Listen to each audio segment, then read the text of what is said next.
ఏంటి ఆ ఎనర్జీ ఏంటి? మీరు ఎప్పుడు చూసినా కానీ ఎప్పుడు అదే ఫ్రెష్నెస్తో కనపడతారు, అదే యాక్టివ్గా కనపడతారు, గలగల మాట్లాడుతూనే ఉంటారు. ఎక్కడ ఆ ఎనర్జీ లెవెల్స్ తగ్గవు. చాలామంది అందరూ అనుకుంటాం మాట్లాడాలని, మనం ప్రమోట్ అవ్వాలని అనుకుంటాం, అందరికీ సాధ్యం కాదు. ఏంటి ఆ సీక్రెట్? బికాజ్ నేను మార్కెట్లో నాకంటూ ఒక స్పేస్ క్రియేట్ చేసుకోవాలి అని అనుకున్నాను. ఫస్ట్ నుంచి అంతే. ఫస్ట్ నుంచి మనం ఎక్కడున్నా సరే మనం ఏం మాట్లాడాలి, ఎలా మాట్లాడితే అవతల వాళ్ళు మనకు లాకిన్ అవుతారు.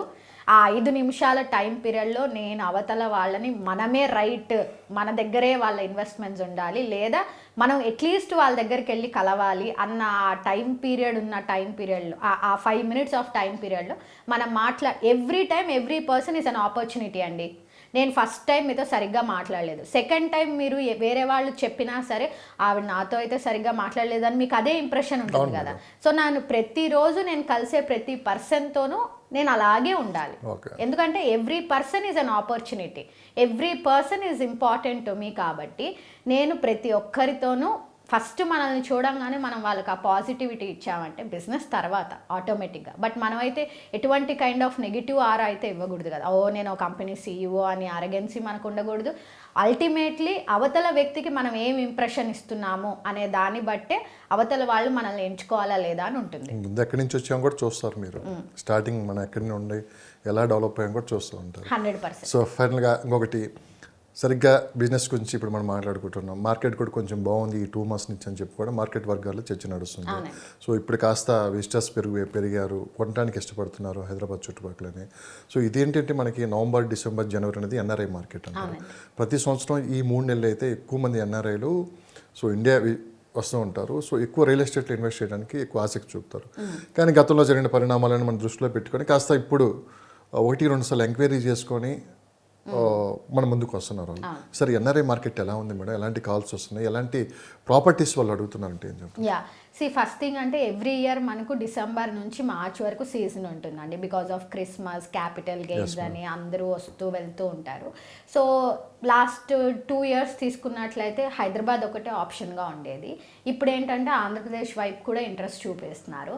అండ్ ఇప్పుడు ఏంటంటే ఎక్కువగా ప్రైవేట్ ల్యాండ్స్ చూడడానికి ఇష్టపడుతున్నారు అనమాట. అంటే ఇర్రెస్పెక్టివ్ ఆఫ్ ద ప్లాటింగ్, అంటే ప్లాట్స్ కంటే కూడా ప్రైవేట్ ల్యాండ్స్ ఎక్వైర్ చేసుకుందాము అంటే ల్యాండ్ కొనుక్కొని ఫామ్ హౌసెస్ అలా కట్టేసి రెంటల్ పెట్టేద్దాము అన్నట్టు చూస్తున్నారు. అండ్ ఇంకోటి ఏంటంటే కమర్షియల్ కూడా చాలా బాగుంది, కమర్షియల్ ఇన్వెస్ట్మెంట్స్ కూడా చాలా బాగున్నాయి అన్నమాట.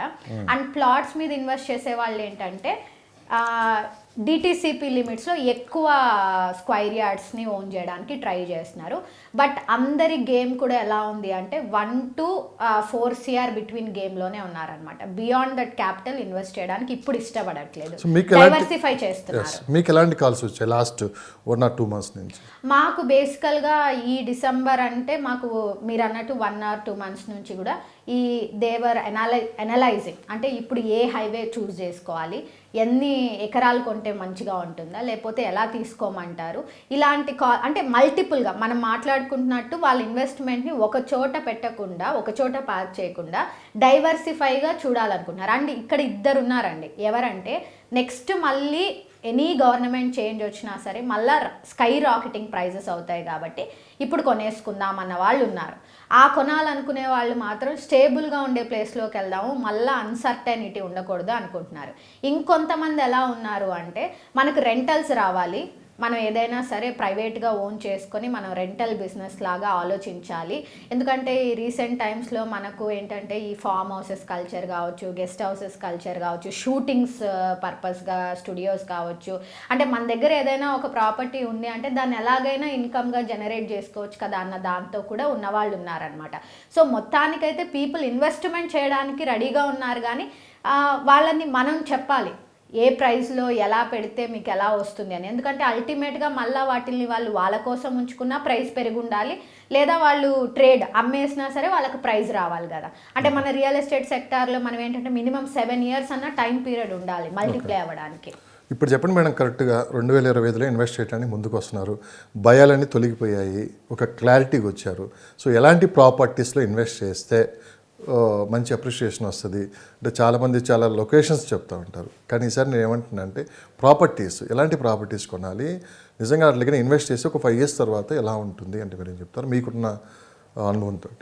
ఇక్కడ ఇన్వెస్ట్మెంట్స్ ఎప్పుడు 2 రకాలుగా ఉండాలండి. ఇప్పుడు ఇన్వెస్ట్మెంట్ చేసేసి ఇప్పుడు కొనేసి నాకు వెంటనే రెంటల్స్ వచ్చేయాలి అనేవాళ్ళు హై రైజెస్లో, హై ఎండ్ ప్రైజెస్లో వెళ్ళిపోతారు. అంటే నాకు నెలకి ₹1,00,000 రెంట్ రావాలి అనుకునే వాళ్ళు ఉంటారు. వాళ్ళు ప్రిపేర్ అయిపోయి హై ఎండ్లో ప్రోడక్ట్ కొంటారు, హై ఎండ్లో రెంటల్స్కి ఇచ్చేస్తారు. అదొక సెక్టార్ ఆఫ్ పీపుల్. ఇంకొంతమంది ఎలా ఉంటారు అంటే ఇనీషియల్ స్టేజెస్లోనే ఇన్వెస్ట్మెంట్ చేసేసి ఆ ప్రోడక్ట్ డెలివరీ వచ్చే టైంకి, అంటే ఇది పెద్ద బ్రాండ్స్తోనే మాట్లాడుతున్నాం, ఆ ప్రోడక్ట్ డెలివరీ టైంకి మళ్ళీ బిల్డర్స్కే ఇచ్చేస్తారు. ఇది ఒక సెక్టార్ ఆఫ్ పీపుల్.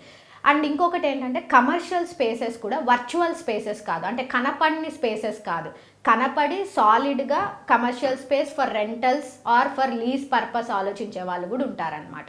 సో ఈ కేటగరైజేషన్స్లో అండ్ మనం మాట్లాడుకున్నట్టు ప్రైవేట్ ల్యాండ్ కూడా కావచ్చు, లేదా ప్లాటింగ్ సెక్టార్స్ కూడా కావచ్చు.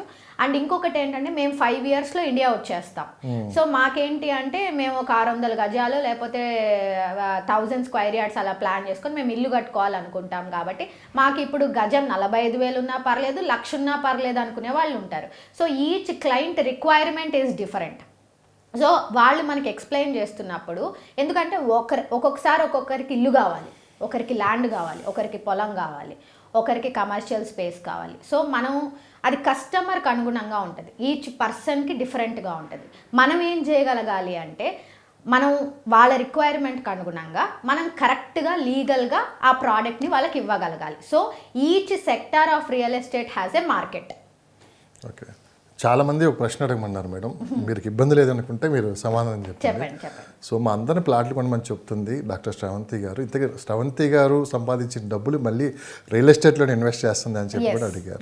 100% నేను గోల్డ్ మీద ఇన్వెస్ట్ చేస్తాను, రియల్ ఎస్టేట్ మీద ఇన్వెస్ట్ చేస్తాను, మా ఊర్లో పొలాలు కొనుక్కుంటాను. ఎందుకు అంటే నా బిజినెస్ ఈజ్ బూట్ స్ట్రాప్డ్, అంటే నా కంపెనీలన్నీ నా డబ్బులతో నేను పెట్టుకున్న కంపెనీ కాబట్టి రేపు పొద్దున నాకేమన్నా, మీరు ఇన్ఫ్రా హైట్స్ గూగుల్ కూడా చేయండి, మీరు MCAలో 80% of the share is owned by me, అంటే నేను ఎంత క్యాపిటల్ పెట్టి ఉండాలి కంపెనీలో. రేపు పొద్దున నాకు కంపెనీని స్కేలప్ చేయాలి, నేను 100 ఎకరాల ప్రాజెక్ట్ చేయాలి అంటే నా అసెట్స్ అమ్మేస్తాను. నేను ఎవరికి ఫోన్ చేసి నాకు అమౌంట్ కావాలని అడగాల్సిన అవసరం నాకు లేదు. ఎందుకంటే నేను 10 లక్షలున్నా కొంటాను, 25 లక్షలున్నా కొంటాను. అండ్ నేను చేసే ప్రతి ప్రోడక్ట్లోనూ నాకు నా కంపెనీకి ఎసెట్ని పెట్టుకుంటాను. ఎందుకంటే రేపు పొద్దున నాకు అవసరం అన్నప్పుడు నేను వీటిల్నే కొలాటరల్గా పెడతాను, అవసరమా గోల్డ్ తీసుకెళ్ళి పెట్టేస్తాను. అంతేగాని ఏ వ్యక్తులకి ఫోన్ చేసి నాకు ఫండ్ అవసరమని అడగాల్సిన పరిస్థితి లేకుండా నేను నా ఫ్యూచర్ని సెక్యూర్ చేసుకున్నాను.